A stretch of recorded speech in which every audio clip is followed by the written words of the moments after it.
All right, hello and welcome to round 4 of the Alicante Open. Up until this point, we have had a completely dismal performance, entering this round with just an even score, 1.5 out of 3 against dramatically lower rated opposition. So it was clear at this point, not just from this tournament, but the previous few as well, that something like really drastic needed to change in my play. It's kind of too many games to be a coincidence at this point. You can kind of write off one bad tournament as, oh, I got unlucky pairings, or, just my opponents happened to play particularly good on this day in positions that normally I would win, like whatever. One tournament you can maybe write off, maybe two tournaments you can write off. It's been like 4 or 5 now, so you can't really cope for, for too much longer. So fortunately, I came in with a kind of new mindset this game of let's just play something weird, have fun with it, not really prepare too deeply, try to play too objectively sound in the opening, basically turn back the clock to my sort of teenage years where I would basically just play like whatever in the opening, not really worry about what are the positions objectively winning or losing. I would often just be like -2, -3 out of the opening and not really care. Nowadays, now that I'm better and I can tell that the position is +2 or +3, I tend to avoid it. But in this game, I mean, again, we needed to change something drastic, so I went back to an old staple of my repertoire, the modern defense. Obviously not the most sound opening, but not refuted. People play it, and it's one of the most classical, like, black needs to play for a win against a lower rated opponent kind of opening. So most of my life I played the Pyrrhic as a main weapon. The modern is very, very, very similar, so I had some games in that as well. So I decided, this seemed like a reasonable situation to try to trot it back out. My opponent continued with d4, bishop g7, knight to c3, all very logical. White is also offered the opportunity. This is the main difference between the Pyrrhic move order with d6, d4, immediate knight f6, and then g6 is we've forced the knight to c3 here. So unlike the modern, white does not have the option of playing c4 and inviting black to enter the King's Indian defense. Generally speaking, that's fine. You do want to limit your opponent's options in general, so the Pyrrhic is like, you might think is just like a strict upgrade over the modern, and in many ways it is. But from a practical perspective, if your opponent is an e4 player, which most people who play e4 are, most people aren't just swapping to e4 for the one game or like have it as a second weapon, then they're probably not going to be particularly well versed in the theory of the King's Indian defense, which goes very, very deep and is very, very conceptually difficult to understand even for players at the highest level. So it's actually very, very rare that white accepts this opportunity to transition back into the King's Indian defense. And so you can kind of play the modern and just assume it's not going to happen. And if it does, just kind of play by feel, and it'll probably work out kind of okay. So I wasn't really scared of the possibility of my opponent playing c4. But I was entirely unsurprised that he began with knight to c3. And after d6, now the difference between the Pyrrhic and the modern here is that instead of, in the Pyrrhic we would have the knight on f6 here, in the modern we have the bishop on g7. There are some upsides and downsides to both. The main upside of the modern, where the knight is not on f6, is that it's not immediately harassable by a very quick e5 or bishop to g5, putting some pressure on this knight, sometimes in combination. White can play bishop g5 and then immediately follow up with e5, or bishop g5 and then f4 intending e5. And specifically in the Pyrrhic, there are a number of options that we can transpose back into if we do play knight f6. But for example, this is one of the most aggressive options against the Pyrrhic, called the Austrian attack, where white is very, very ready to play e5, and black needs to be very, very careful to even stay alive. So in the modern, things are a little bit less dangerous. F4 is much less concerning because e5, while still a very powerful idea for white, grabbing more space in the center, vacating the e4 square for a knight or for a bishop, most likely white will play it anyway, but at least he's not also gaining time by attacking a knight on f6. And so black is relatively comfortable to work around the center, play something like a6 or c6, intending to play b5, fianchetto the other bishop as well, probably bring the knight to d7, eventually break with c5, and sort of play like a little bit of a Sicilian style idea, or try to transition back into some types of Sicilians. The downside of the modern is that because the bishop's already on g7, it's vulnerable to being traded off in a way that kind of wastes time. So for example, if white plays bishop to e3, knight to f6, let's say f3 for example, c6, queen to d2, b5, bishop to h6. In the Pyrrhic, we would have reached this position, but with the bishop already back on f8, so we would have an extra tempo to do something else, like knight to d7. In the modern, we don't have that. We've already wasted a move, and in either case, we pretty much have to take this bishop. So this is just strictly a tempo down on the Pyrrhic, which is very, very important in a position like this that's very double-edged. Both sides are probably going to castle on opposite wings. There's going to be mutual attacks. One move can make a very, very, very big difference. And so against bishop e3 as well, black is not going to go for this sort of knight f6 stuff and try to transition back into the Pyrrhic, but instead similarly go for an a6, b5, bishop b7 type plan. This generally means in the modern, the common theme here is that black's kingside stays undeveloped for a very, very long time and only comes to life much later in the game when hopefully black has already achieved some kind of advantage on the queen side that he can then exploit by developing the king side and transitioning the pieces over there. So these are some of the nuances that I've been thinking about both during the game and before of whether I wanted to start with the Pyrrhic or the modern. And the reason that I started with the modern over the Pyrrhic is that I saw there was one game where my opponent played bishop to g5 in this position.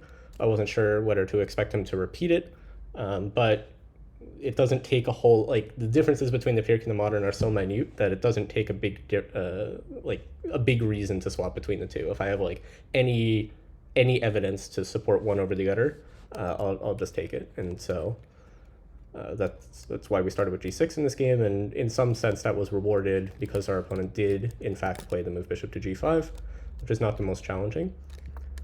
I played c6. This is also largely because this is how his previous game went. Normally a6, again intending b5, is a very, very slightly better version of events because black will often want to break with c5, and so doing that in one move rather than two is ideal.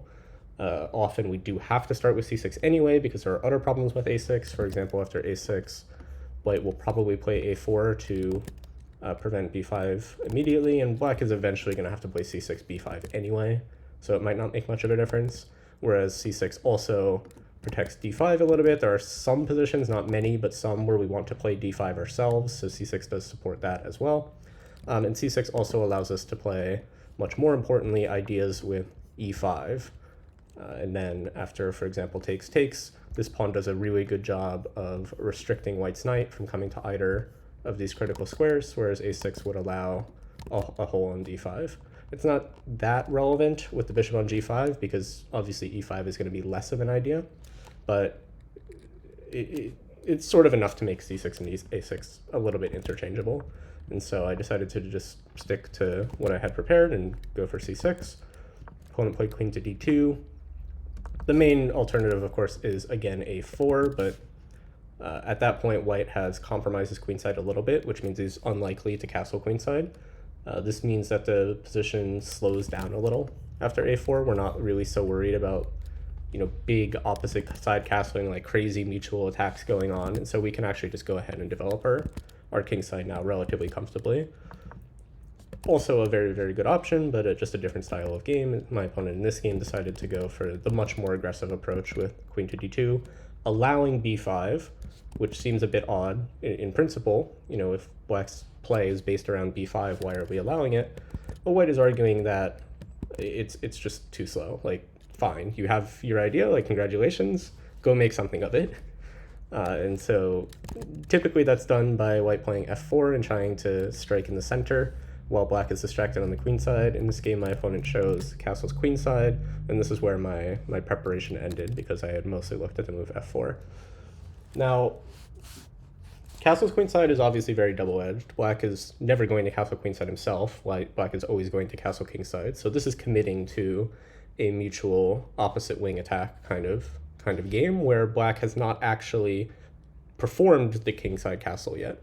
This means that the attack that white is doing on the kingside comes with a little bit less force, whereas since white's king is committed to the queenside, black is able to just freely attack it without really worrying about, oh, what happens if the king just stays in the center or like goes to the other side of the board.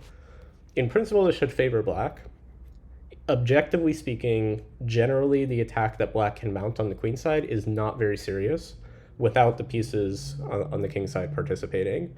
This is one of the reasons that I really liked these type of positions growing up, because I just throw pieces on the queen side and go mate them. Like, it's great.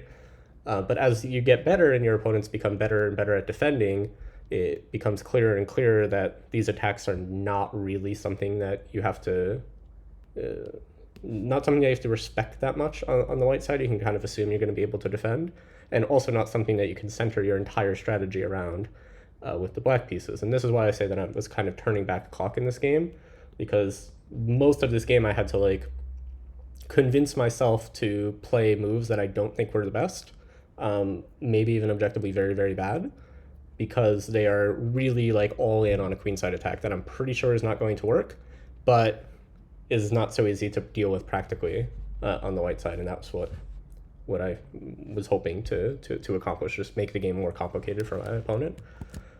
So we sort of started off those fireworks immediately.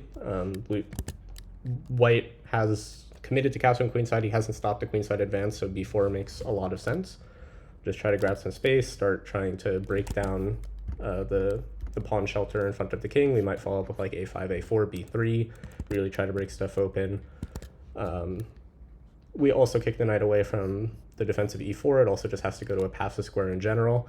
None of the three available options are really contributing to the game at the moment.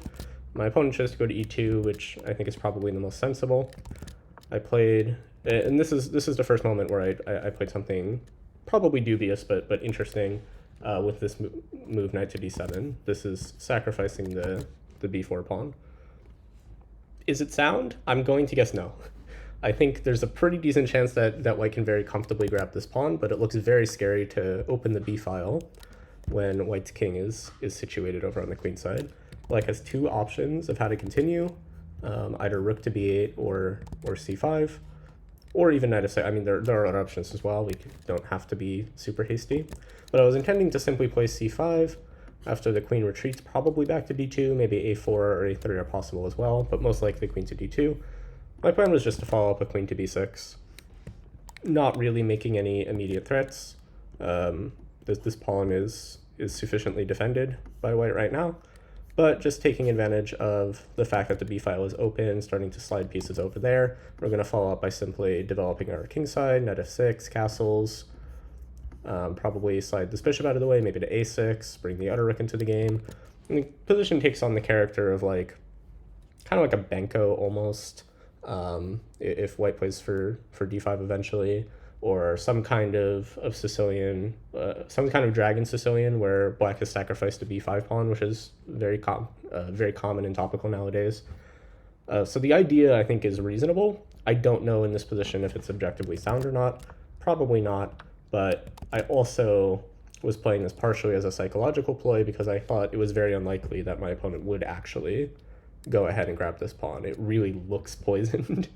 So I was not surprised at all that my opponent did not take it, instead played f4. I was surprised by the move f4. F4 looked like a very odd move to me, but I spent actually quite a bit of time here because I wasn't quite sure how to react. By far the most obvious thing to do is just develop the knight. Now, because we've already kicked this knight away from a very active square on c3, we're not really worried about e5 ever, because the knight will take up a very, very comfortable post on d5 where it will live forever. This sometimes can be a pawn sacrifice. In this case, probably not even, because we have tactics to escape the pin. So after like king b1, we could even just take on d6 and be fine.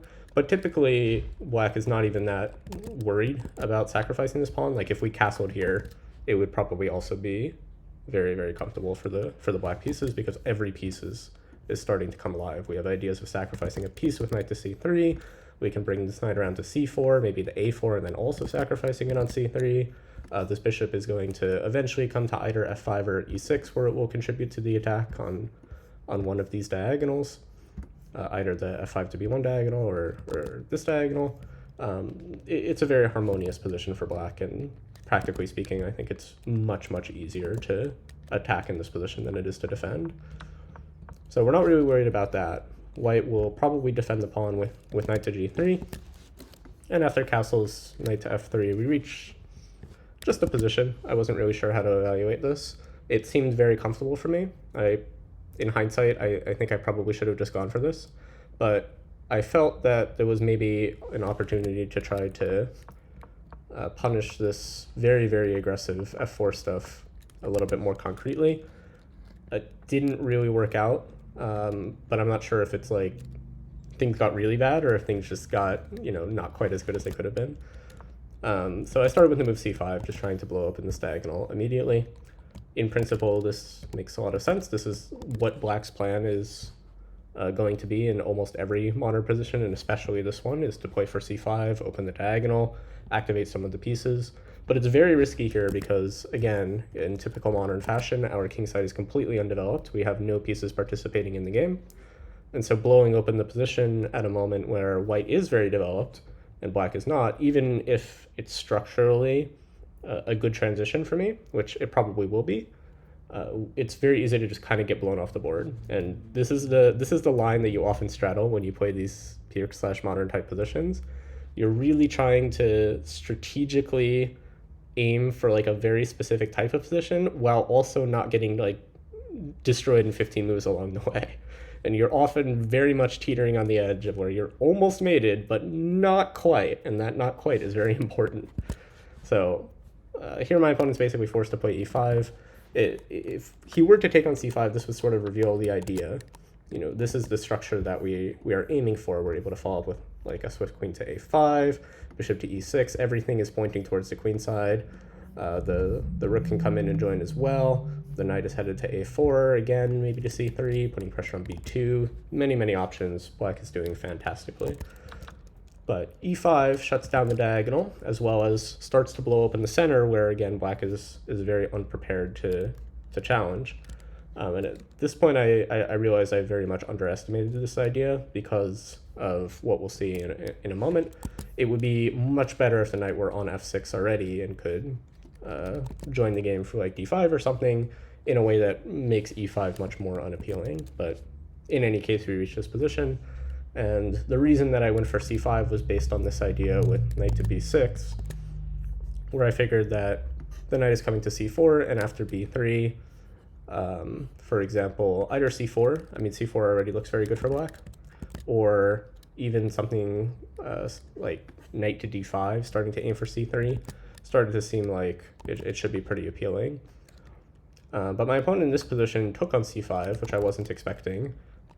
I knew it was possible, but I wasn't expecting it. And my idea here was to go bishop e6, forcing b3 due to the threat on a2, and then simply recapturing with the pawn. The reason we played bishop e6 is now we are defending the d8 square so we don't get unceremoniously checkmated. And this knight is really restricted by these pawns, which are also opening up holes in white's position, where black will be able to bring a knight to c3, for example, and things look very, very good. What I missed in my calculations when I played c5 is a not very difficult idea, just defending the pawn in a much more natural way with knight to c1, and now it starts to look very, very dubious for black. The pieces are completely undeveloped, the center is opening, white is completely safe, at least for the time being, and taking back with the pawn is structurally very unpleasant because then this diagonal will never really be open, or it's going to take a very, very long time for this diagonal to open safely. f6 is going to be very hard to accomplish with our king still in the center. So at this moment I wasn't feeling great. We pretty much have to take back the pawn with the queen, I think. Well, we don't have to. Taking back with the pawn is probably okay, but if we're trying to, taking back the pawn is an attempt to like hold. So it depends how bad we think the position is here. And during the game, I didn't think it was that bad. In hindsight, looking at it a few moves later, it might have been pretty bad. I'm not really sure how bad it is just yet, but this is in principle natural. once again, we're aiming for this strategic idea where we open the diagonal. In principle, this should make sense. The question is just whether white can punish it immediately. My opponent tried to do that with the move knight to d3. I was expecting the move knight to b3, which I think is probably better. This basically forces black to give up the bishop, and then either recapture, but probably with the c-pawn, looked really unpleasant for me. We've given away the advantage of the two bishops. We no longer really have any attack. White is very, very comfortably defending the queen side now with, for example, this queen, which has dual purposes. Also, this pawn. These pawns are really restricting this knight. It's possible that we can get away with just grabbing this pawn, which is what I was intending, but it looks really questionable. After rook to c1, the queen has to move. If we go to like d6, for example, then our king is forced to f8, which is not ideal. If we go to a5, then it's kind of short on squares here. Even a simple move like queen to e3 actually threatens to trap the queen immediately. So, black needs to find something to do. Overall, I thought I probably have enough resources to stay in the game, but I wouldn't have been surprised if he found some way to just win the game immediately. So I was a little bit relieved to see knight to d3, which I think is clearly inferior. Because now after queen a5, yes, white is winning a pawn in a way that defends the a2 pawn as well, so the queen side is temporarily safe. But this knight on b4 is very unstable. It's not going to be able to stay there forever. And more importantly, this has taken white several moves. The knight has now taken a 1, 2, 3, 4, 5 move journey to b4, where it's only been 14 moves. A third of white's moves have been with his queenside knight. So this gives black an opportunity to breathe a bit and develop, which is what we aimed for. So I took on e5. I was expecting white to develop with knight f3 here, which I think was probably slightly better. But while I was studying this position, my opponent played a3, which I partially expected because there are some funny ideas that white can try here. For example, knight to c6 looks visually very concerning because white is attacking the queen and also threatening queen to d8 checkmate. Fortunately for black, this is not possible at the moment because we give mate in 2.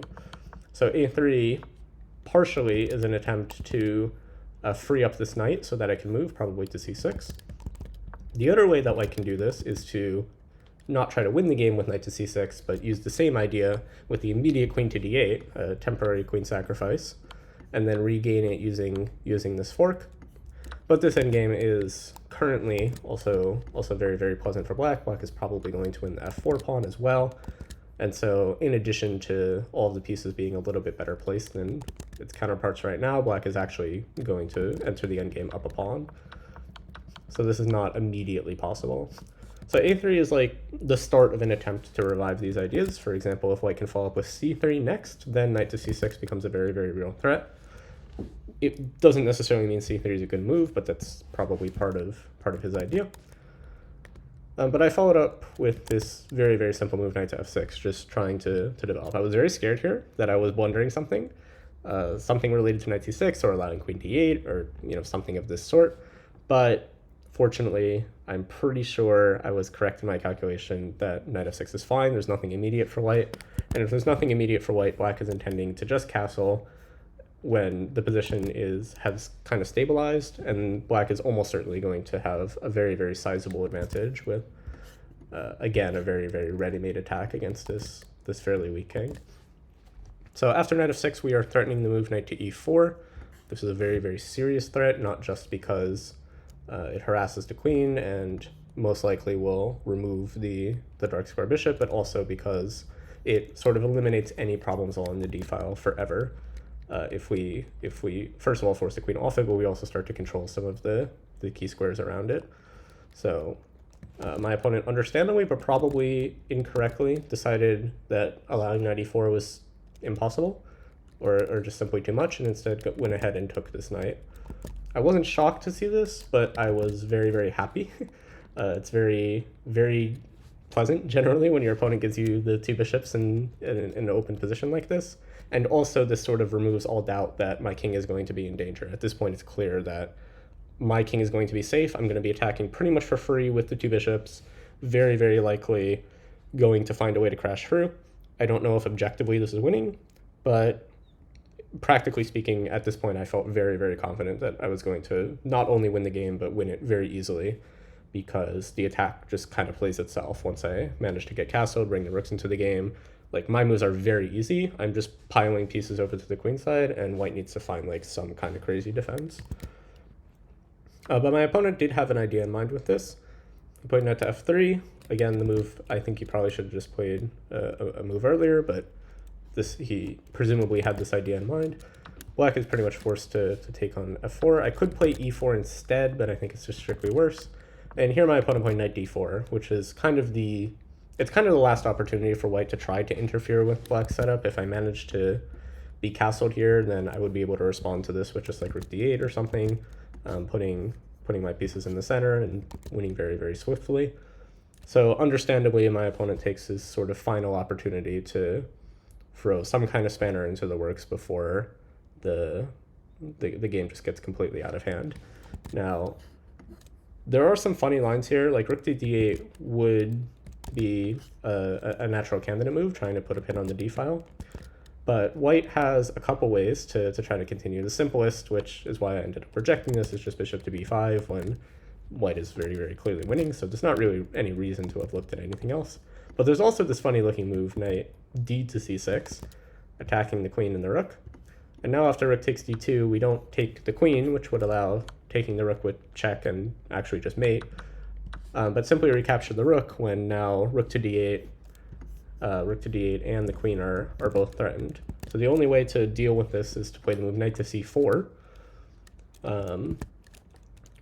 which technically defends the mate threat. It does not defend the queen, but it introduces a sort of threat and response on the d2 rook. And so I was studying this position for a while because I thought, okay, maybe knight c4 is a move that, like, that's a kind of move that your opponent can miss. Maybe this is good. You know, how do we evaluate this endgame, for example? Is this going to be very, very good for black, or is this going to be holdable for white? But then, I mean, at some point I saw bishop b5 and the whole thing's moot, so I just went ahead and castled normally. There are other options. This is a very, very important moment, I think, for the rest of the game. White is basically going to, or is at least going to have the opportunity to eliminate the advantage of the two bishops, because either white is going to be able to take this bishop, unless we play like something really, really primitive like bishop to d7 trying to preserve the bishop, which feels like it should just be very, very silly. Far too passive in a position where we're playing for an attack. So black basically has two options: to allow white to take on e6 with the knight, which destroys black's structure, eliminates the light square bishop, which is currently very, very powerful, and also just gets a pair of pieces off the board, which is generally going to be very, very good for the side that's defending. Or to take on d4 with this bishop and get rid of the dark square bishop instead, preserving the quality of the pawn structure and also this bishop that's currently very, very active and putting some very, very serious pressure on the queen side. And so black needs to make a very, very important decision of which bishop he wants to preserve. And so here I decided that the dark square bishop is far more important. It does have a lot of downsides. Again, white can destroy the structure. We're going to get opposite color bishops, which has very, very drawish tendencies at certain points of the game. Generally, when attacking, it's quite good to have opposite color bishops, actually, but if white somehow limps to some endgames, probably white is going to, well, many of them are going to be holdable because of the opposite color bishops. And this means that the attack, like, what we achieve through the attack, the standard for what we need to achieve to win the game, goes way, way up once there's opposite color bishops. If we had same color bishops, we could use the attack to like win a pawn or two and enter an endgame that is very, very comfortably winning, instead of actually like needing the attack to conclude in checkmate. But with the opposite color bishops, most of those endgames are probably going to be either just clearly drawn or within the realm of holdable, at least. And so we do need the attack to really, really crash through. So by castling here, I'm basically like throwing down the gauntlet and saying, okay, like you can take my bishop, arguably the better of the two bishops at this point, at this exact moment of the game in terms of what they're doing for the attack. You can ruin my pawn structure. You can get the opposite color bishops, because I am so confident that if you take that, you are going to get checkmated. And my opponent, believes this, which makes sense. I don't know if it's true, to be clear. Maybe I was bluffing. But my opponent believed it and instead recaptured the pawn on f4, which I think made a lot of sense. I was expecting it. Here I played the move knight to d5. I wasn't quite sure what exactly to do here. At this point, I do kind of want to preserve the bishops if possible, which is the main motivation for playing the move knight to d5. But I miscalculated this a little bit, and so I was kind of lucky that this was working out. In hindsight, maybe I would have just preferred a move like knight a4, sort of indirectly preventing the capture on e6 because of all the pressure that's going to be on b2, and then also preparing for something like queen b6 and a5 to evict this b4 knight, which is currently basically the only defensive piece for white, and put much more pressure on the b file. But I played knight d5 intending after white captured, which is pretty much forced. I also considered queen to d2, but it looks very loose. So after white takes, black, my original intention was to take back with the bishop. Now the bishop is very, very well centralized. It's not being taken. Seems pleasant. But here I overlooked that white has a very, very important defensive resource with the move knight to b3, attacking the queen in a way where it cannot maintain contact with this bishop, and so black is forced to exchange it off, at which point I think black still has good chances in this position because, again, the king is so weak, but it's much easier to defend now that this pawn is sort of out of the way. That it allows white to mount a defense of the b2 pawn from the side. Again, there's opposite color bishops, and this pawn on b3 also provides a very cemented outpost for white's light square bishop. So I thought here black is probably still playing with a little bit of an advantage, but not super serious, and a different type of advantage where we're probably not going to win by just like giving checkmate. We're probably going to have to win by playing for an endgame with these 4-on-2 majority on the king side. So obviously we're not trying to transition into that from the position that we have, and so instead I took with the queen. This is producing some threats immediately. Like, I mean, obviously we're threatening queen a2, but also we're threatening some stuff with rook d8, just providing a pin on the d file. We're also threatening, very importantly, some stuff with bishop f5, for example, followed by e5. And so this basically forces my opponent to play the move c4. It's important here that we don't have the move bishop to f5. If we could play bishop f5, then after something like king a2, even queen e4, I thought would be a very, very pleasant endgame, maybe just winning. We'd most likely be picking up the g2 pawn after takes, because, you know, rook d8 is a very, very big threat, and so I didn't really see anything better for white than to give away this pawn and try to hold, which is, he might, but it's a very unpleasant defense. But after bishop f5, white can not take with the knight because of the pin, but he can actually take with the queen, and then white is totally fine. We have to take back with the queen, and this endgame should be no problem for white. It's not even clear that white's worse. Probably white isn't worse. Maybe black is the one defending. So this means the queen has to move back somewhere. Anywhere along the d file would preserve this pin, meaning that this bishop is indirectly preserved because white cannot take. But I decided to play queen b7 with a very similar idea. Knight takes e6 is still impossible because it is now pinned to the b2 pawn. And the queen on b7 I thought was a little more actively placed, where it's providing, you know, more fuel towards the checkmating attack rather than just languishing in the center, where it does put like some pressure on the d file, but that could be as much of a hindrance as it does to help. Because like after something like queen d7, bishop e2, for example, now the queen is actually very, very uncomfortable on this file. So after queen to b7, my plan is very, very obvious. I'm just going to play rook b8, probably bring the other rook to c8, play a5 if white ever plays b4 to try to defend.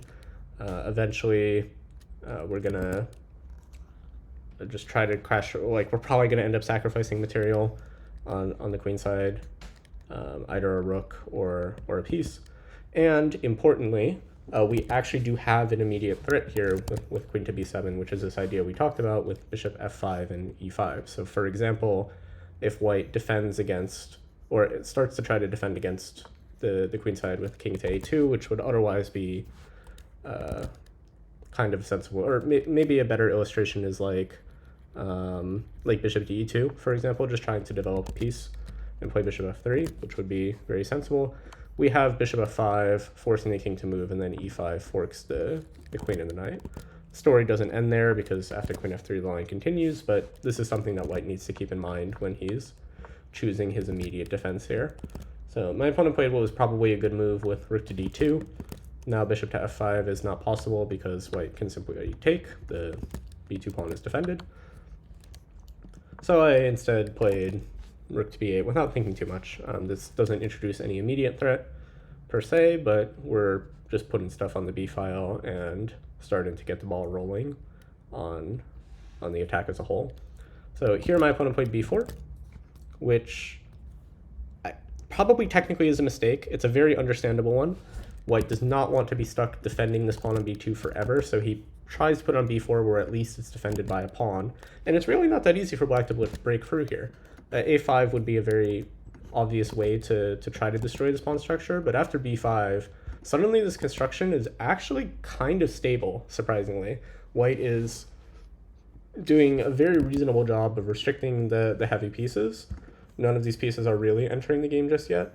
And if white gets the opportunity to take a few moves and develop, for example, getting his bishop to f3, there's a pretty decent chance that white will actually manage to survive in a sense. Probably it's still going to be very unpleasant even into the endgame, but you can start to see like pathways to survival.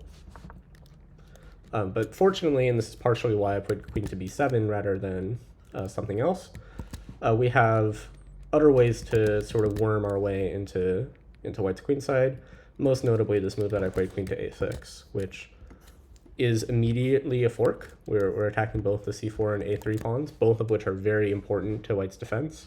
It's not really about the pawn itself, though that would be nice. If we're up a pawn, then we don't even need the attack to work. We can use the attack to just trade pieces into a winning endgame. So the bar for what we need to accomplish like goes through the floor. But these pawns are also like the cement of the queen side. If those fall, the attack becomes far more powerful because one of the files is going to open. The pieces are coming in with much greater force. There's not really this pawn wall in the way that we need to work around. So white pretty much has to preserve both of the pawns, and so his only move is knight to c2. And now the other point of queen to a6 is revealed, which is that we can slowly, once again, slide our way in with the move queen to a4 intending queen to b3. At this point, I was very, very confident that black is just winning. I knew there's probably going to be like one more moment where I needed to find a tactic, but otherwise, I was pretty confident that we were going to win the game from here. One of the immediate sort of ideas that we have is to play the move a5. For example, let's say white plays bishop to d3 here, trying to develop a piece. One of the ideas is to play a5, which destroys the pawn structure completely if we're allowed to take. So white can try the defense that we talked about before with b5, trying to keep all of these files closed. But because this queen is on a4, we have a very sort of subtle pin that exists along, like laterally, and we can just take on b5, after which there's no question. You know, once again, we've won a pawn, but also the files are open, and white's king is pretty much doomed. So weirdly, this queen a4 move is actually kind of aimed along the fourth rank rather than just the king. And this is an idea that I thought my opponent might overlook because it's really not obvious that that's the thing that black's going for. But my opponent, to his credit, did recognize that danger and instead played queen to g3. Very reasonable move, I thought, defending the third rank a bit, preventing queen to b3, which would be sort of the final entrance of the queen into the game. Notably, we were also, I guess, threatening queen to b3, followed by, after king to c1, bishop b2, and just taking on a3. So queen to g3, very strong multi-purpose defensive move. Played a5 anyway, because now if white does go for b5, this is the downside to having moved the queen away. We can just take on c4, and then the entire queen side is collapsing. So after a5, white needs to allow the decimation of the pawn formation on the queen side, even though it's obviously not ideal. After bishop d3, this is where I took my final, or not quite my final think of the game, because it really feels like there should be something very concrete to crash through here. You know, obviously we're going to have to calculate this line, taking on b4, sacrificing the exchange, and drawing the king out into the open. But I didn't see an 100% convincing follow-up here. One of the important details is that if white runs to the king side, we normally would be able to pick up this rook, and then, you know, if black gets one more move, there's no discussion. Black is just winning. But rook to d1 does trap the queen, which means that black needs to go through a little bit of contortions to get it out. Namely, this move bishop to g4, which deflects the queen away from the defense of the kingside pawns. And black does emerge up 2 pawns. It's probably winning, but I wanted to find something a little bit clearer. And so instead of going for this operation, I decided to just introduce another piece into the attack with rook to c8. The reasoning basically is that we're always going to have this option available of taking on b4. Why not bring another piece into the attack and see if we can end the game a little bit more directly. My opponent played king to c1, which seemed like a reasonable defensive move. Again, if we take everything on b4, white is going to run the king over to the center and try to survive that way. And here is, I spent most of my remaining time, which I started to get a little bit worried because I was in very severe time pressure at this point, and white is like, you know, the nice thing about this position is white is always going to be in danger, even if he manages to escape from the queen side somehow. We still have 2 bishops in an open position. The king is still very, very weak. Like, we'll always have at least some advantage, so that was a consolation. But if we don't see something, if we don't find like an immediate mate here, it can get a little bit dicey. So I was fortunate that I found what I think was a very, very clean way to end the game, with starting with this move, queen to b3.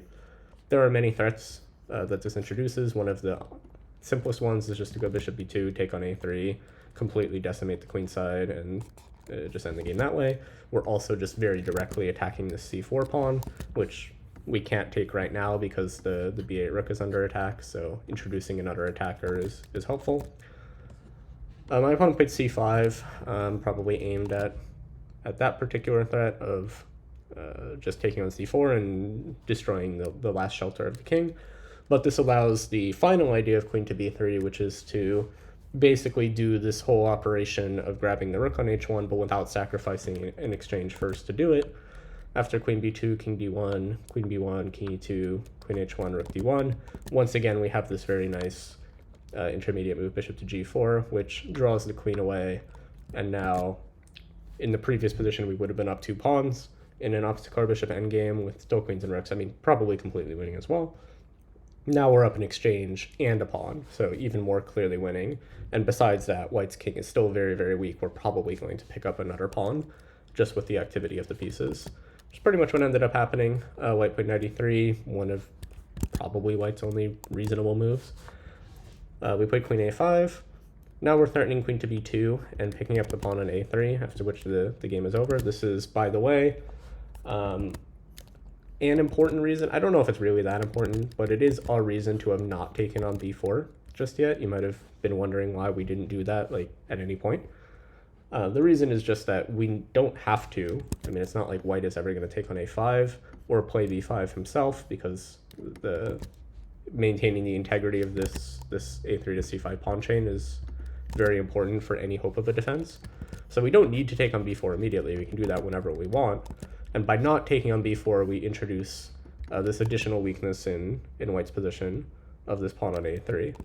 This means that rook b1 here is basically forced, whereas if we had traded, white would maybe have other ways to defend, like just, I don't know, king f3, just trying to get out of the way of queen b2.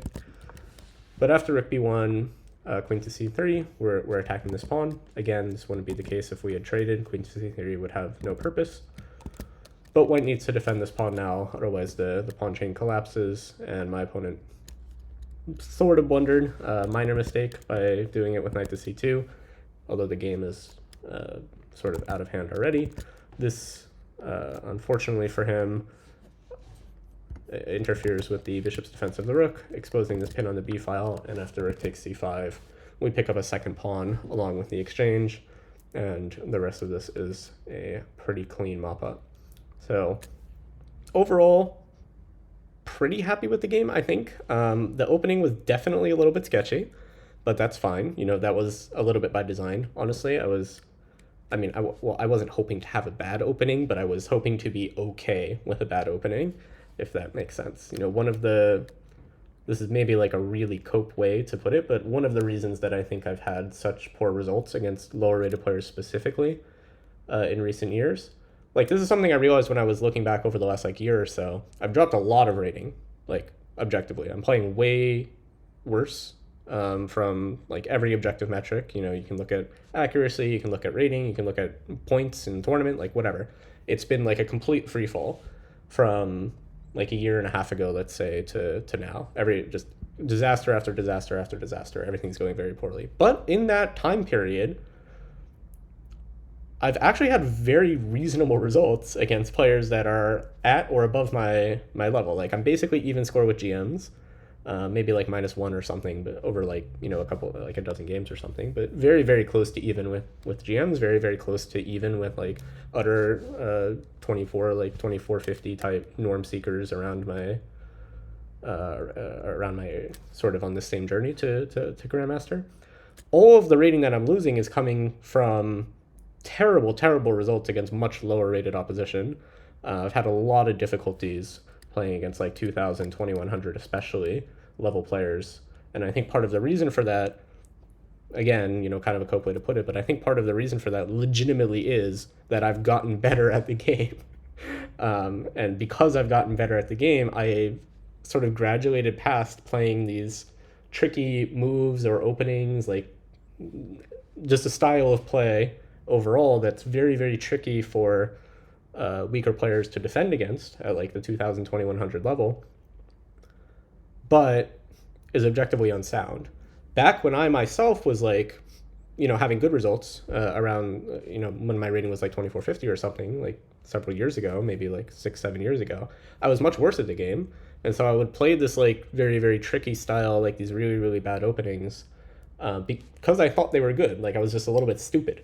And this happened to work out very well for me because people aren't very good at playing against it. And that's partially why I never really stopped playing it until recently, because I was being rewarded for it. Every game, like if I played a 2200 either color, I was winning like 90% of the time because, the style of play that I had at the time just happened to be very, very good for playing against 2200s. Whenever I played a Grandmaster, I lost, like almost always.